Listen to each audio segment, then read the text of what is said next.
I'm Brandon, comicbook.com. My question is just with having worked with both Zack Snyder and Joss Whedon, I was just wondering if you could talk a little bit about what the set was like, some of the differences, and how they kind of maintained the atmosphere on set and all that kind of stuff, and how they operated with you guys. Well, I got to address that. I mean, the movie is, Zack's DNA. Cast the movie, designed the movie. There's something that people, I think, don't understand who don't actually work on movies, which is how much of the work is done in prep. How much, the casting, the sets get built, the story is written, the ship is, in essence, sailing. Like I found as a director, you could maybe change 10%, 15% or something kind of on the day. So you really had Zack's, ship set sail for us, and we were fortunate that when Zack was not able to continue, we got really lucky in that we got a guy who's very accomplished in his own right, and particularly in this genre, and he kind of sprinkled some of his, his fairy dust on our movie and finished it. And I don't think there's any way to go back, like, to me, and I look through scenes and go, that's a Joss scene, that's a Zack scene, it was more, they were both working together toward a common goal. Debbie would know better than I would, certainly, but I got the sense that Joss was working from what he had discussed with Zack before he stepped in. And for you guys up here, obviously, they've all kind of said how long of a process it was, and then having two directors working on the film. Can you talk about that a little bit? Just making sure that the vision that you guys had from the beginning, that you wanted as fans and for us as fans to see, finally came together. Yeah, I mean, listen, I think for us, this whole thing is so bittersweet because we have been working on this franchise for the past, almost 8 years when we started developing the script for Man of Steel. And then we moved on to BVS, and also Zack developed the story for Wonder Woman, which was leading up to the point of Justice League, where these characters were finally going to come together. I mean, this was a really great hero's journey, and a journey for these characters to be the characters that they are today. So not being able to complete his vision, was extremely difficult.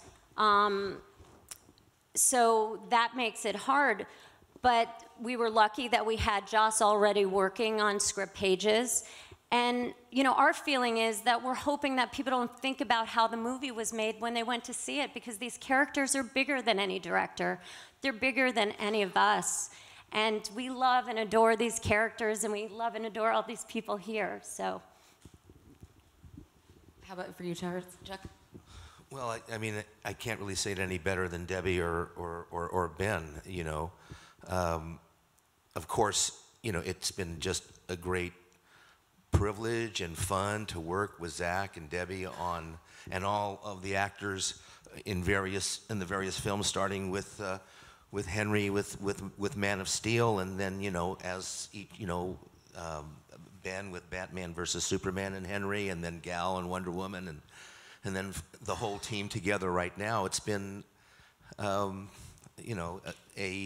actually in a wonderful way, a great learning experience and life experience, and it was sad not to have Zack there, but as we've been saying, to have Joss come in, and he had already been working with Zack, and now we're just really happy with the movie and really happy with the dynamics of what we're doing and how great these characters, infused by this talent, have made these characters, and we're really happy to be sharing it with everybody. My name is Eric Eisenberg from Cinema Blend. My question is for Mr. Momoa. From the world of comic book movies, you've kind of been working in reverse, going from the team-up movie to the solo film. I'm just curious about the process of working this character from that direction, and also how the work on Justice League wound up impacting the work on the solo film. Well, I think that was one of the, it all kind of came from Zack's mind. I mean, Aquaman wouldn't be here if it wasn't for him. When I stepped into his room and he told me his vision. I want people to know that, in a year, you're going to understand where he came from, what happened to his mother, what happened to his father, and how he was treated in this world, and how he didn't know how to use his powers. And sometimes he saved people, and sometimes he lost people. And, his human side didn't know how to cope with those things, and he would cover up those things. And so he's hiding behind there's a lot of layers of this guy. And I think once we do get to the solo film, you get to see the man who's going to take responsibility and help the world and become king eventually. So this one, I don't really think that he is Aquaman, he's Arthur Curry, but he's not. He hasn't done the trident yet, and it's coming. But just stick with it. And he's Simba right now. For the people who are like, that's not my Aquaman, just like, just wait a little bit longer. Jenna Bush from Coming Soon. I'm curious what sort of team building work you guys did. Did you train together, or was there anything else you guys did together? Parcheesi. No, I mean, I think a lot of it is the time we got to spend between takes. I see some familiar faces who were with us for set visits here today. And, I mean, what you saw is what you got. I mean, being around these guys, the different energy and the different comedic sensibilities with respect to that, I think it did build the team in a pretty organic way. I think that going back to Zack, he did magnificent work casting, like plunking and knowing exactly which one is going to make the best of its character and how the whole will work together.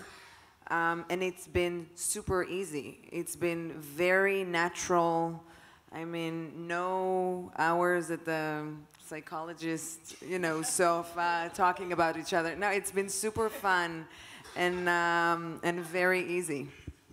I just also want to add, as a producer, sometimes you go, gee, how are we going to get these guys to work together? How are we going to get them to bond? Well, we didn't have to do anything, If you went into the gym, sometimes many of them were there, sometimes they weren't.